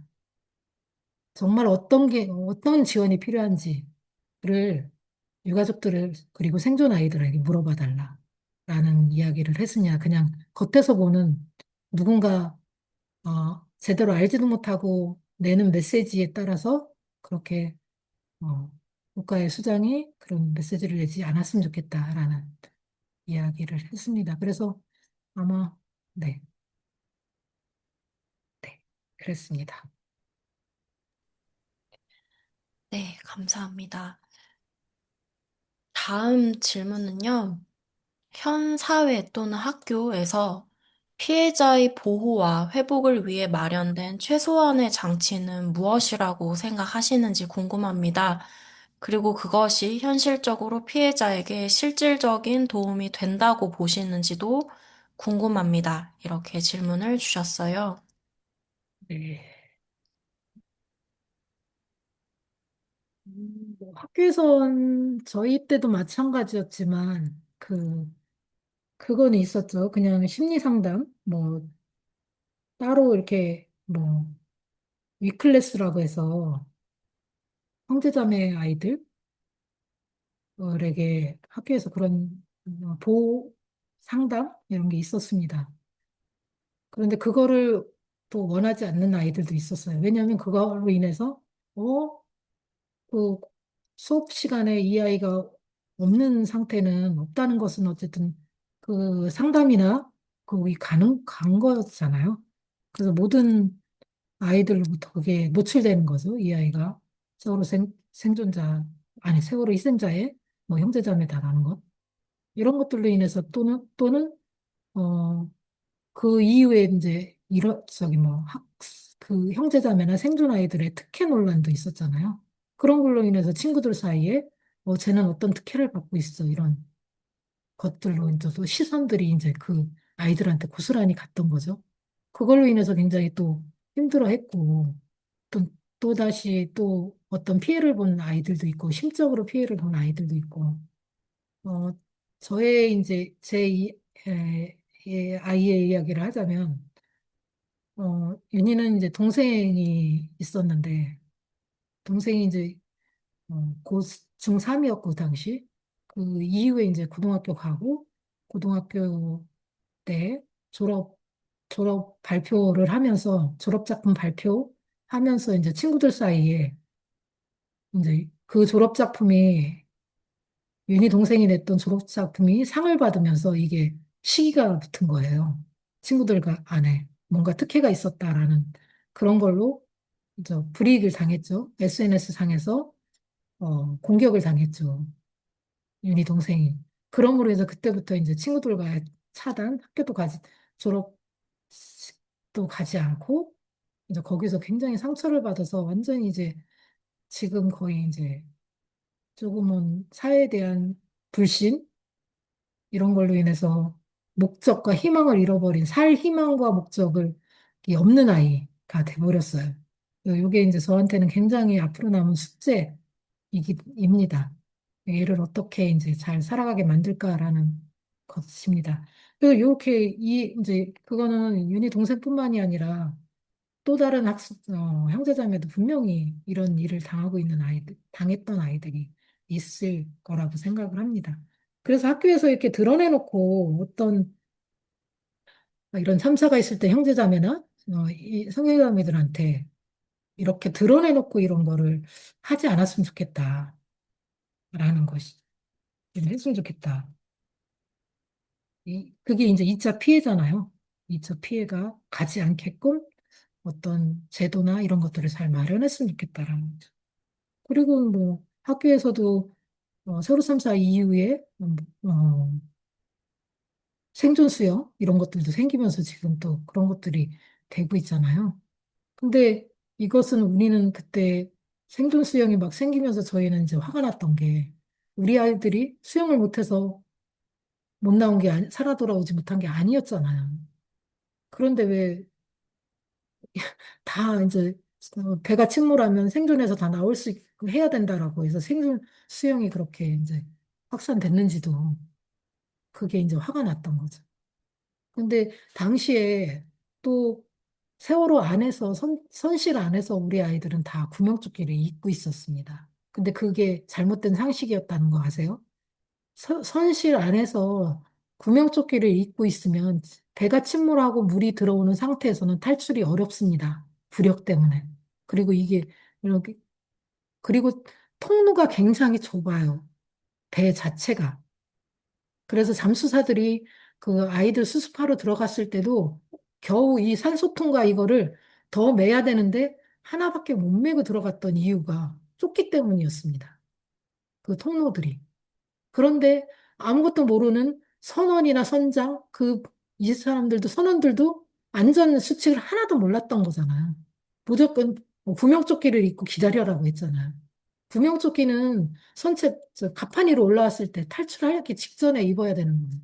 이런 것들이 하나도 제대로 된 안전 수칙이 하나도 이루어지지 않았는데 그 이후에 뭐 생존 수영이라든가 뭐 해양안전 체험관이 생기면서 뭐 이런 것들이 생김으로 인해서 저희는 더 오히려 화가 났었던 적이 있습니다.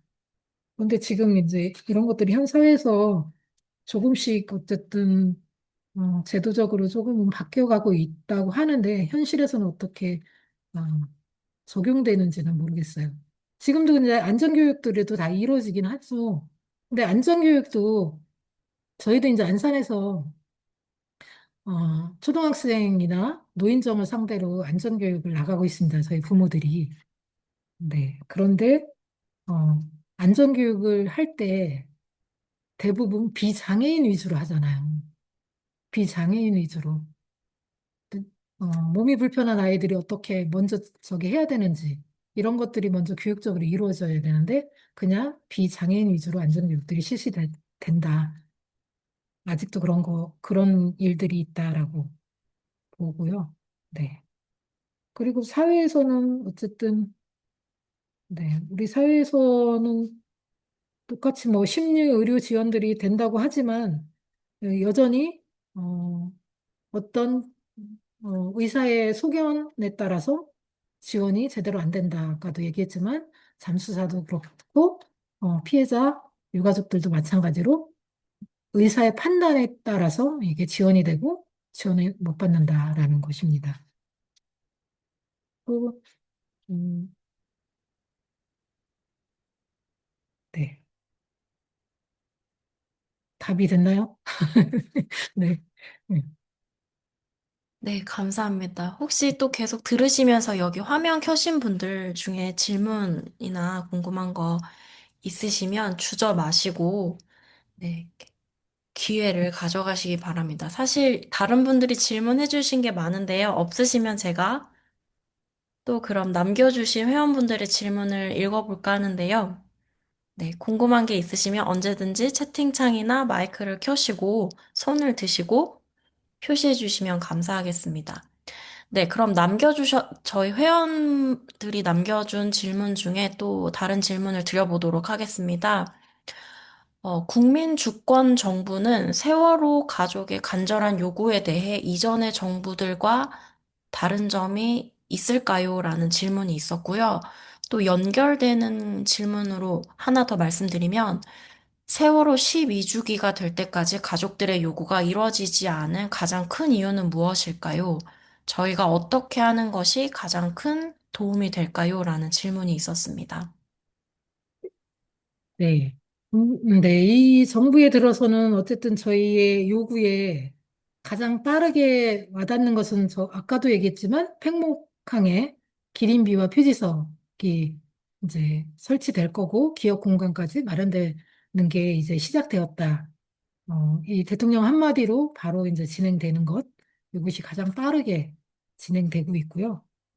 그리고 기록물 공개, 아까 공개되지 않았던 것들, 지금 가장 빠르게 진행되는 것이 국정원 기록물이 지금 국정원장도 저희가 만났고 그래서 사참위 때 공개되지 않았던 것까지 지금 순차적으로 공개가 되고 있습니다. 그래서 저희 사육연대와 저희 가족협의회가 그 공개되는 것들을 지금 모니터링 하고 있고 또 개인정보, 거짓 정보도 굉장히 많거든요. 거짓으로 어, 관련 맞지도 않은 것들, 허위 정보들을 또 기무사나 국정원이 기록해 놓은 게 굉장히 많아요.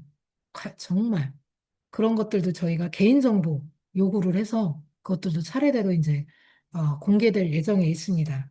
그리고 방첩사, 기무사는 저희가 민사소송 저희 배부상 관련해서 가족협의회가 민사소송 간 거는 알고 계시죠? 저 23년에 이제 끝났는데 그때 기무사가 저희들을 사찰했다는 것이 밝혀졌습니다. 그래서 기무사의 관련자들이 구속됐었는데 바로 윤석열 정부 들어서면서 구속 한 달도 안 살고 몇 주 만에 사면시켜버렸습니다. 말도 안 되는 일이죠. 그래서 그 방첩사 기록물들도 네, 저희 공개되고 있고요. 이제 해군과 이제 대통령 기록물이 남아 있는데 대통령 기록물들도 30년간 저기 황교안 대통령 대행이 그 당시 30년간 봉인해 버렸죠. 그래서 이게 위헌이라는 게 저기 송기호 변호사님이 계속 이제 법원에 이제 이런 것들을 불법이다라고 소송을 하면서 위헌이다라는 게 밝혀졌습니다. 뭐 어떤 저기에서 관련 그 국가의 뭐 기밀 사항이 아니면 그 봉인할 수 없다라는 그게 위헌으로 밝혀져서 어쨌든 그것도 이제 서서히 예, 공개될 것 같습니다. 네, 어떤 세월호라는 그 키워드를 넣으면은 대통령의 7시간도 어떤 일이 있었는지 이런 것들이 밝혀질 것 같고 아직 이제 믿을 수 있는 게 해군 자료인데요. 해군 자료는 아직 반응이 없습니다. 이렇게 이런 것들이 이제 서서히 이 국민주권 정부 들어서서 네, 좀 진행이 되고 있다라고 볼 수 있습니다. 그리고 12년 주기가 될 때까지 어쨌든 이런 요구들이 이루어지지 않은 가장 큰 이유는 어쨌든 우리나라 국가와 사회가 이 참사의 진실과 책임을 끝까지 밝히는 끝까지 밝히고 제도적으로 변화시키는 일을 제일 우선에 두지 않았다. 우선순위에 두지 않는다. 그냥 정치적 논쟁으로 삼는다. 요게 가장 크지 않을까라는 생각이 듭니다. 그래서 우리는 뭐, 우리가 할 일, 여러분들이 할 일, 같이 할 일은 계속 이제 감시하고 모니터링하고 목소리 내는 것, 쉬지 않을까라는 생각을 합니다. 네, 음, 감사합니다. 다음 질문으로는요, 음, 이제 어떻게 지내시는지에 대한 질문들이 있었습니다. 음, 12년이라는 긴 시간 동안 가족분들의 곁을 지켜준 이웃이나 사회 격려 중에 마음속에 가장 깊이 남아있는 이 응원의 한마디는 무엇이었는지 물어보시는데요. 12년 전 그 초기에 이 운동, 그 사회적 참사 규명 운동을 하실 때와 비교했을 때 지금 우리 사회가 이 사건을 바라보는 시선이나 태도에서 가장 달라졌다고 느끼시는 부분이 있는지 물어보셨습니다. 네. 요즘도 저희는 같이 잘 지역으로 불러주는 곳 다니면서 간담회하고 아직도 잊지 않겠다고 하시는 분들에게 함께 앞으로 우리는 무엇을 해야 되는지 이런 이야기들을 하면서 잘 지내고 있고요. 또 처음에 얘기했듯이 조금씩은 회복되고 있다. 이 견디고 이런 활동들을 하는 것이 우리는 회복되었다라고 이야기할 수 있다. 그것은 여러분들이 항상 지금까지 곁에 기억하겠다. 기억하겠다는 거는 함께 책임지게 지고 함께 하겠다는 이야기잖아요. 그냥 기억을 말로 끝내는 것이 아니라 함께 하겠다는 이야기니까 그런 것들로 잘 함께 견디고 함께 하고 있는 것이 가장 힘이 되고 저희를 지금까지 활동하게 만든 것 같습니다. 네, 초창기보다 좀 달라진 것은 어쨌든 이런 참사들을 바라보는 시선, 그리고 피해자들을 바라보는 시선들이 달라졌다. 어, 피해자는 단지 그냥 불쌍한 사람이 아니라, 피해자들이 요구하는 권리들을 충분히 이야기할 수 있는 사람들이다. 라는 것들이 많이 달라졌죠. 사회적인 시각이. 네. 그리고 좀 아직도 달라지지 않는 것은 여전히 정치를 하는 사람들은, 네, 이 참사들을 그냥 그때그때 그냥 이용한다라는 생각이 드는 거죠. 그때 이용해서, 아, 뭐, 네, 그래 놓고 막상 당선되고 나면, 네, 지키지 않고, 음, 이런 것들이 정치하는 사람들이 아직도 달라지지 않았다라고 볼 수 있습니다. 네.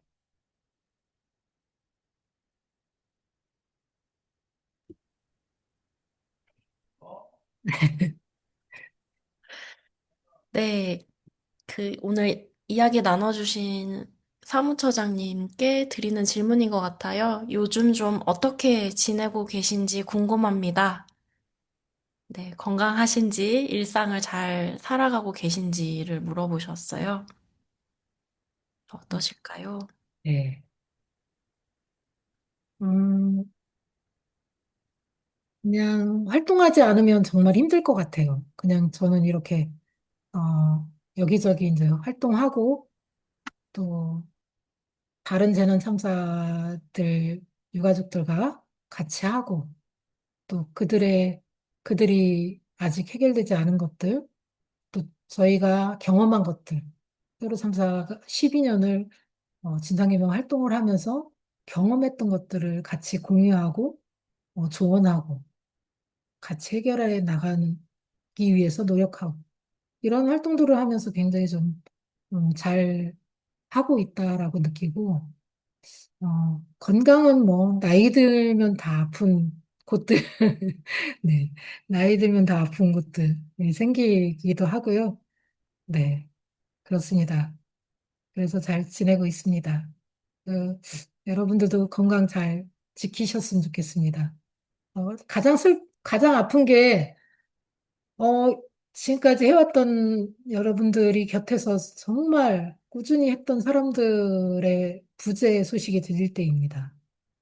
너무나 저희 가족들 떠난 거 듣는 것도 아프지만, 네, 아무 조건 없이, 아무 대가 없이 저희들 곁에서 함께 해줬던 분들이 너무 아파서 네, 이렇게 또 아이들 곁으로 가실 때 저희는 더 많이 좀 힘든 것 같습니다. 그래서 여러분들도 꼭 건강 지키시면서 함께 해주셨으면 좋겠습니다. 네, 네, 감사합니다.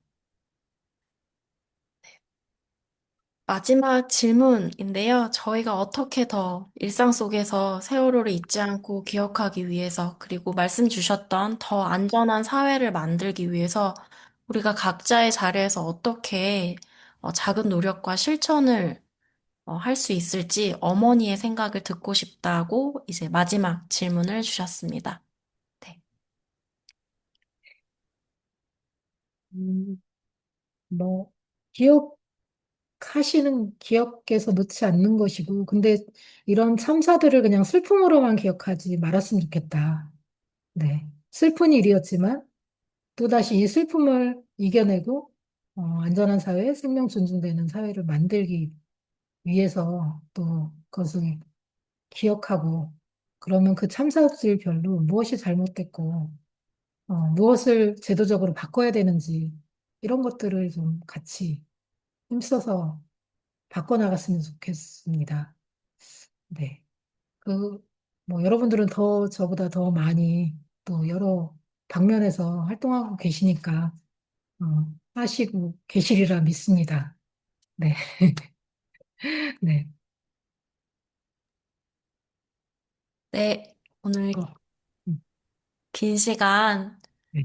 아까 서현역 차량 칼부림 피해자 분과 네, 한번 만남을 또 괜찮으실까요? 나중에 시간이 되시면 부모님. 목소리가 마이크, 혜빈 어머니 마이크 끄네. 언제든 대기하고 있을 테니 연락 주세요. 네, 언제 한번, 네, 뵙겠습니다. 예, 오늘 함께 감사합니다. 해주셔서 감사합니다. 감사합니다.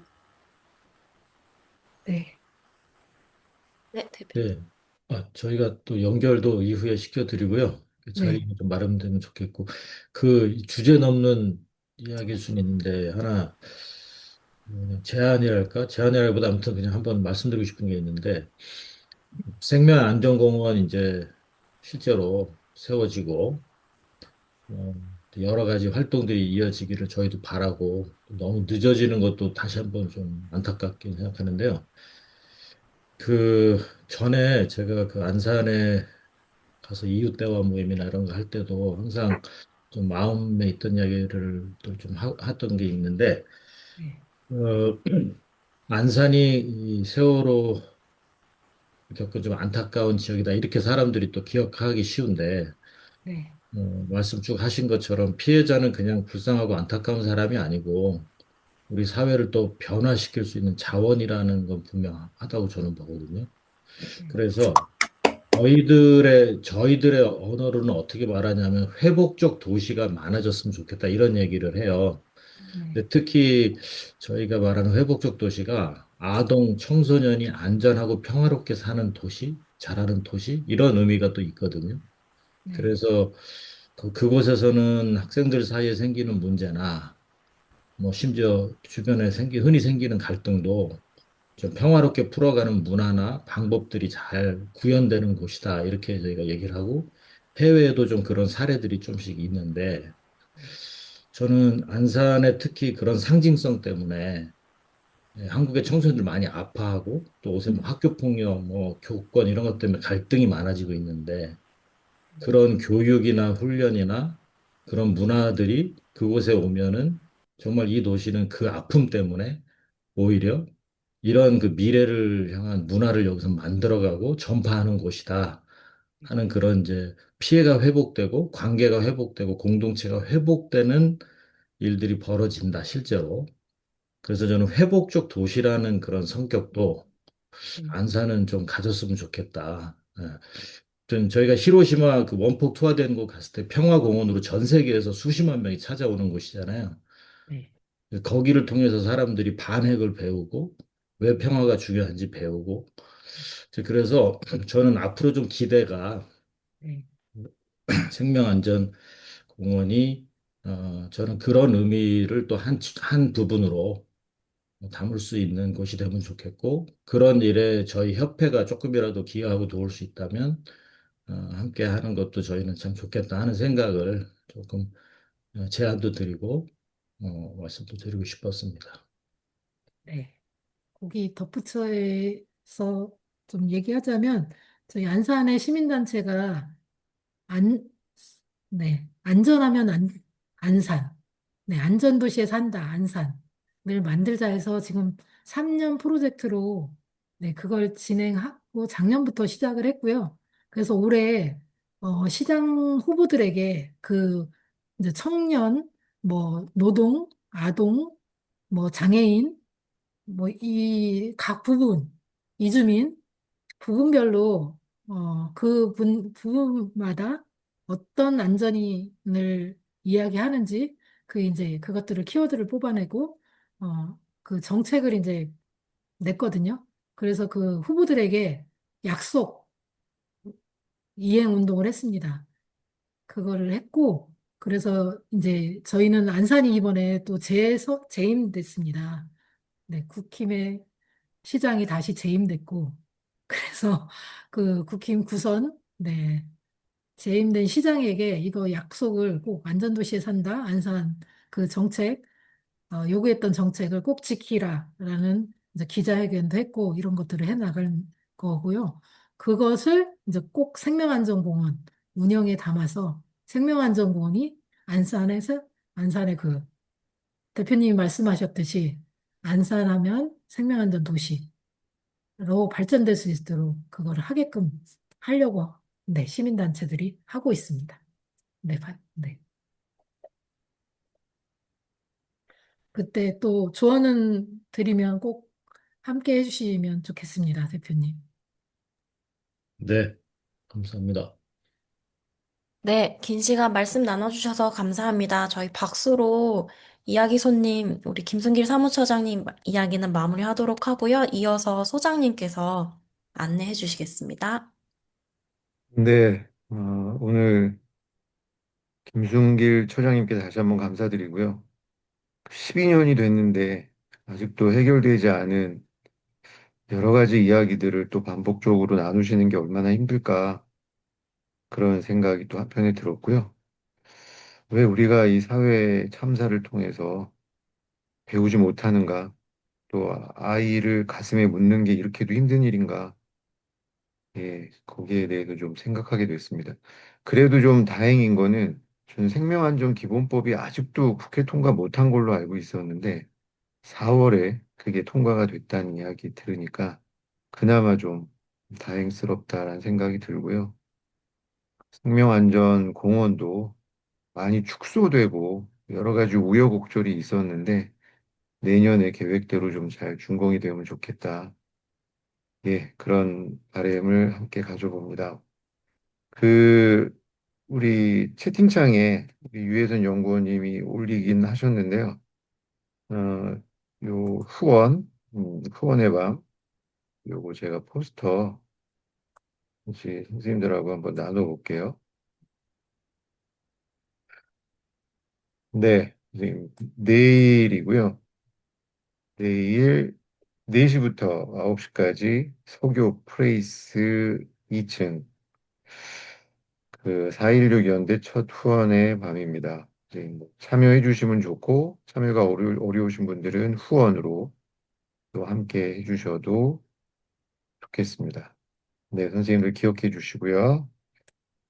그다음에 또 하나는 저희 그 시작할 때 이 광고를 좀 하긴 했는데요. 저희가 그 서현역의 혜빈 양을 위한 나눔을 지난 4월에 했습니다. 그런데 지금 7월에 재판을 앞두고 있거든요.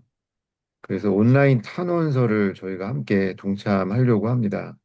아마 그때 참여하신 많은 분들이 어떻게 도움을 드릴 수 있을까 그런 안타까운 마음들을 또 같이 갖는 시간이었는데 저희가 탄원서 양식을 한번 문자로 여러 번 보내드렸었는데요. 작성 자체가 좀 어려워하시는 분들이 계셔서 이번에는 온라인 탄원 요청으로 조금 간소하게, 간편하게 선생님들 참여하실 수 있도록 꾸며봤어요. 그래서 이 탄원서의 취지는 누구를 처벌하자 뭐 이런 차원이 아니고요. 오늘 세월호 우리 김순길 처장님도 말씀하셨지만 안전한 사회를 만들기 위한 노력입니다. 그래서 정신질환 범죄에 대한 국가 시스템의 책임을 촉구하는 거고요. 응보적 처벌을 넘어서 예방적, 구조적 대안을 마련하자는 목소리를 저희가 이 탄원서에 담으려고 합니다. 그래서 굉장히 쉽습니다, 선생님. 그 선생님들 제가 그 선생님 그 채팅창에 어느 분이 그 온라인 그걸 한번 올려주실래요? 예, 그 링크를 올려주시면 클릭하시면 이게 바로 뜨거든요, 선생님. 그래서 이름하고 연락처하고 담당 판사에게 남기고 싶은 말 선생님들이 조금 간단하게라도 적어주시고 탄원서 작성에 동의합니다. 이렇게 확인을 눌러서 보내주시면 저희가 그 내용을 꾸며서 저희가 탄원서로 작성을 해서 혜빈 부모님한테 전달을 하도록 하겠습니다. 선생님들 여기에 목소리 같이 내주시면 좋겠습니다. 그리고 또 하나는 저희가 7월 1일 날 선생님들 그 부산에 제가 지금 포스터가 잠겼는데 그 7월 1일 날 부산 지부에서 저희가 지난달에 모셨던 부산 돌려차기 사건 피해자셨던 김진주 작가님을 모시게 됐습니다. 그래서 가람중학교라는 곳에서 김진주 작가님 모시고 초청 강연회를 하기로 했는데요. 그 인근에 계신 분들은 한번 같이 참여하시면 좋은 시간이 되실 것 같습니다.